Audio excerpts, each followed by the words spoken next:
गङ्गातरङ्गरमणीयजटाकलापं गौरी निरन्तरविभूषितवामभागं नारायणः प्रियमनङ्गमदापहारं वाराणसीपुरपतिं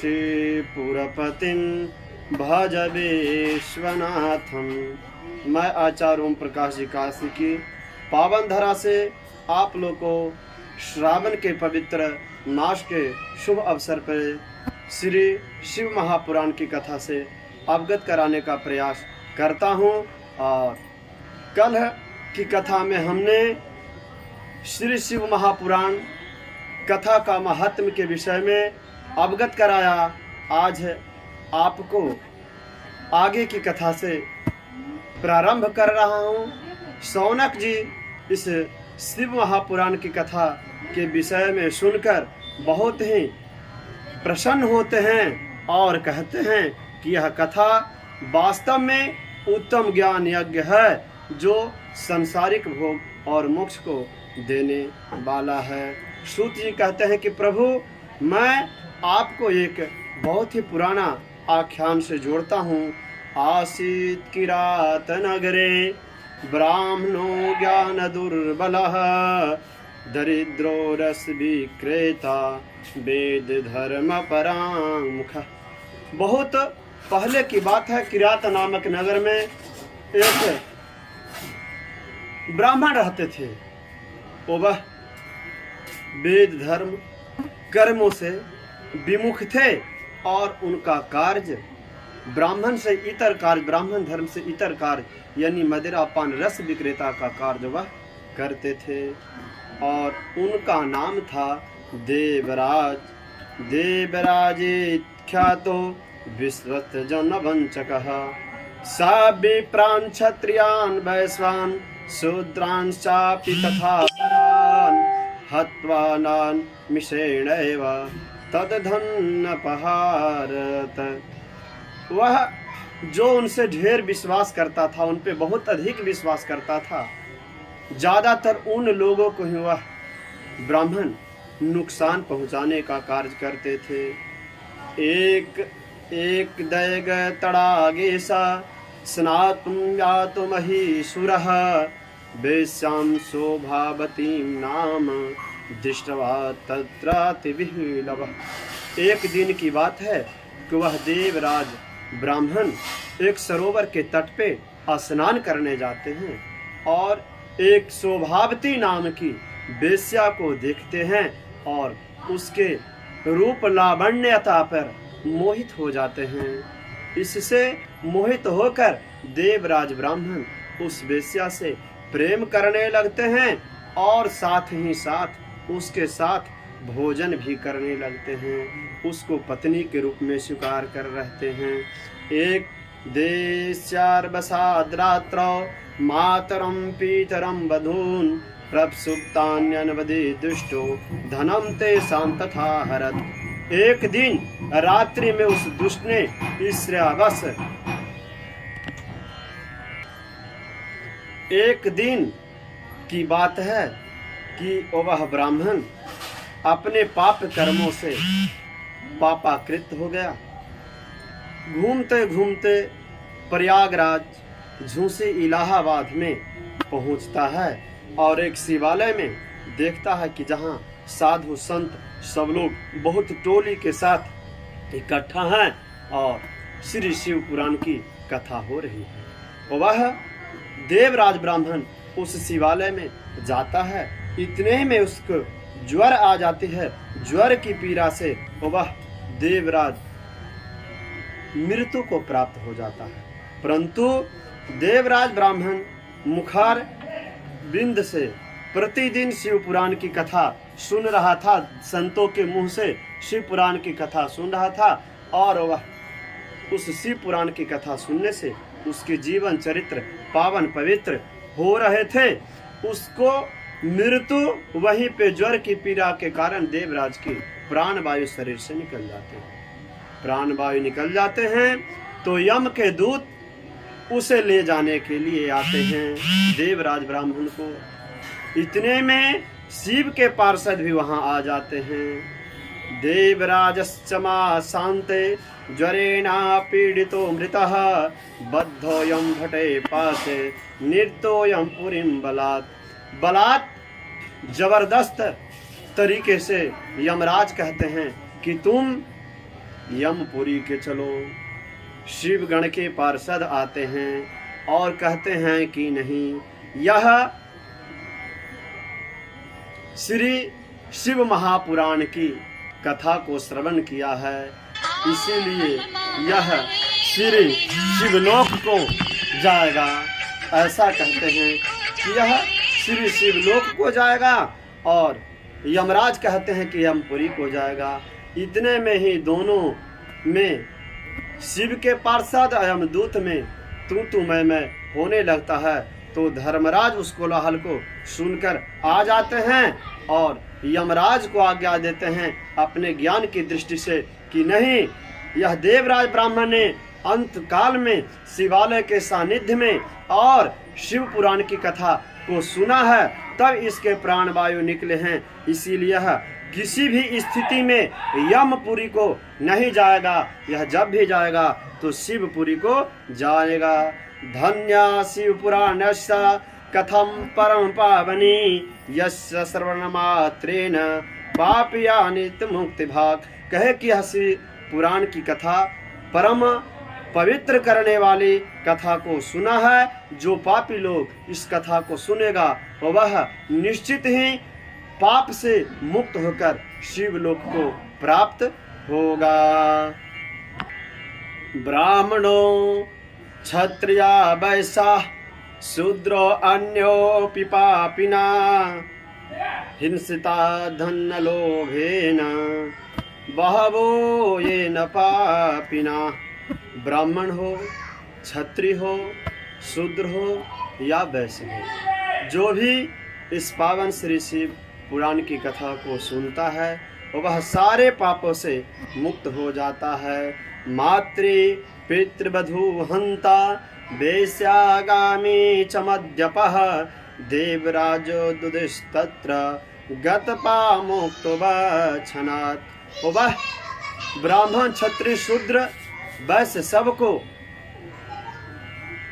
ठगने वाला दुराचारी देवराज तथा वेश्यागामी में लिप्त रहने वाला देवराज ब्राह्मण अंत में यह श्री शिव महापुराण की कथा को सुनकर शिवलोक को प्राप्त करता है।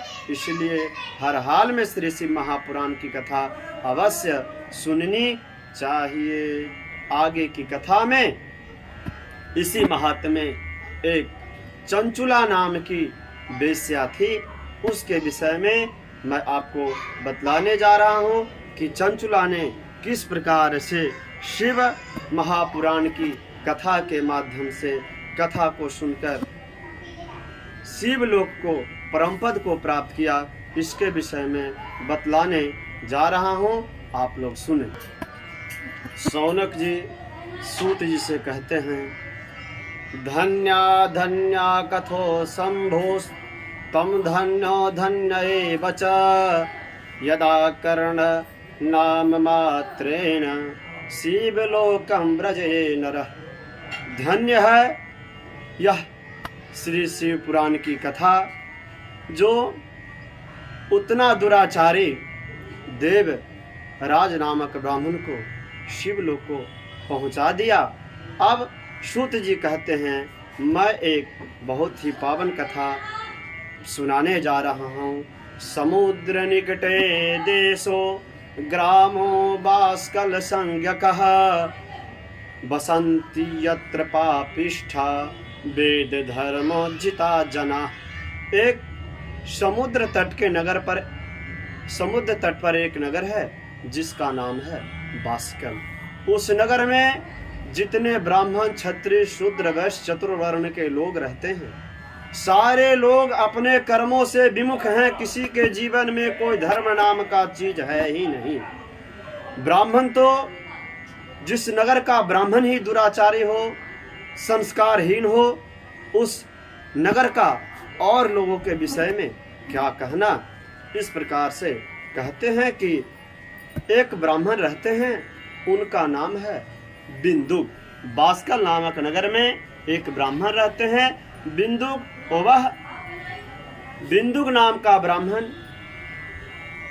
की धर्मपत्नी का नाम चंचुला है। चंचुला का पति बिंदुक दुराचारी है, किंतु चंचुला धर्म में ओतप्रोत है। वह बहुत भक्ति पारायण स्त्री है और वह नित्य पूजा पाठ करती है।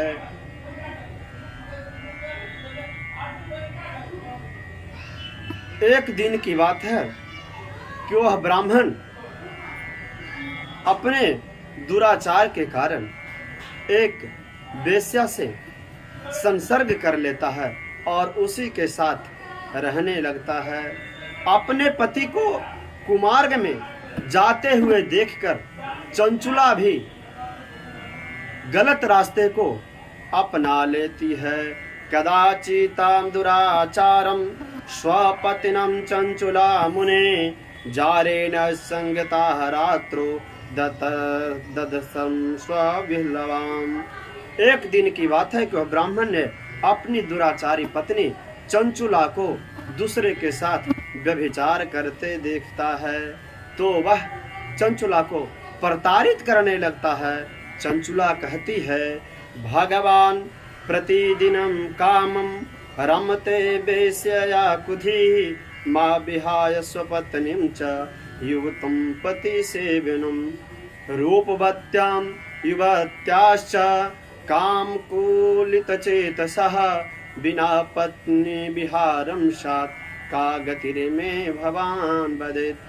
स्वामी जी, ठीक है, आपने हमें कुमार्ग पे देख लिया, मैं गलत हूँ, लेकिन क्या आप कभी ये विचार करते हैं कि मुझ ऐसी पति पारायण युवती को, पत्नी को छोड़कर आप कुबुद्धि से दूसरे के साथ रमन करते हैं, तो हमारा यह शरीर जो युवती शरीर है, बिना पति संसर्ग किए हुए हमारे शरीर की क्या दुर्गति होती होगी, इसके विषय में कभी विचार करते हैं? स्त्री के इस प्रकार समझाने से वह कुबुद्धि ब्राह्मण स्वदर्भिमुख दुष्ट अपने धर्म पत्नी से कहता है कि ठीक है, तुम इसी तरह करती हो तो तुम भी किसी से प्यार कर लो और जो उससे धन प्राप्त होगा वह हमको लाकर दे दिया करना। अथ विप्रम सकुमतिर बिंदगो वृषलीपतिः कालेन दिधम प्राप्तो जगाम नरकम खलः। शूद्र जाति की वेश्या बना हुआ वह दुष्ट चरित्र वाला बिंदु बहुत दिनों तक नरक में दुख को भोगकर मूढ़ प्यापी विंध्य पर्वत पर का भयंकर पिशाच होता है। और एकदा दैवयोगेन श्रम प्राप्ते पुण्य पर्वणि स नारी बंधुवे साधुं गोकर्णो क्षेत्रमायया। वह वैधव्य को प्राप्त हो गई चंचुला अपने सखी सहेलियों के साथ गोकर्ण क्षेत्र में जाती है और श्री शिव महापुराण की पावन कथा को सुनती है।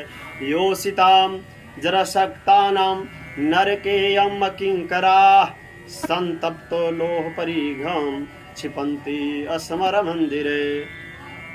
शिव पुराण की कथा में कथावाचक ब्राह्मण कहते हैं कि जो स्त्री पर पुरुष के साथ संसर्ग करती है, दूसरे के साथ अपना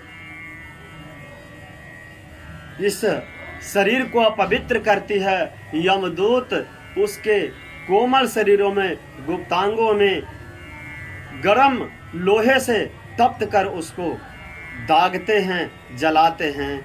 इस प्रकार की कथा जब समाप्त होती है तो यह भयावह दृश्य को सुनने के बाद चंचुला ब्राह्मण के पास जाती है और कहती है, प्रभु हमने नहीं जाना, जीवन में कभी नहीं जाना, ब्राह्मण तुम शृण सद्वृत्तम मजनानात् सधर्मकं श्रुत्वा मामुद्धरं स्वामिन् कृपां कृत्वा तुलामपि। प्रभु हमने अज्ञानता बस यह गलत कार्य को किया, यदि आप जानते हैं तो हमें बताएं कि मैं क्या करूं, किस प्रकार से इससे छुटकारा पाऊं। धिंगमा मूढ़धियम पापम कामोहित चेतसाम निनद्यां दुर्विषयक्ताम विमुखी स धर्मविद। आज प्रभु हमें वैराग्य प्राप्त हो गया। यदि हमें ज्ञान होता तो मैं इस तरह का कुकृत को नहीं करता। तो ब्राह्मण कहते हैं तमेवं गुरु ब्रह्मा त्वं माता त्वं पितासि च उद्धारोद्धार मां देनम तमेव शरणं गतम। ऐसा है कि तुम यदि शिव के शरण में चली गई, शिव के शरण में चली जाओगी तो तुम्हारा सारा पाप समाप्त होगा। इसके साथ आज यहीं पे कथा को मैं रोकता हूँ। पुनः आगे चंचुला ने किस प्रकार से श्री शिव महापुराण की कथा को सुनने के बाद अपने पति को विंध्य पर्वत पर से नाग की योनि में जन्म ले लिया था, उसको भी मुक्त कराती है। और इस शिव पुराण की कथा को सुनकर चंचुला माँ जगत जननी परम्बिका जगदम्बिका भगवती पार्वती की सहेली बनती है। इसके कथा के विषय में कल जोड़ूंगा। हर हर महादेव। आप हमारे चैनल को जरूर सब्सक्राइब करें तथा लिंक को शेयर करें ताकि मैं इस पवित्र माह श्रावण के अवसर पर श्री शिव महापुराण की कथा से नित्य आपको जोड़ने का प्रयास करूं।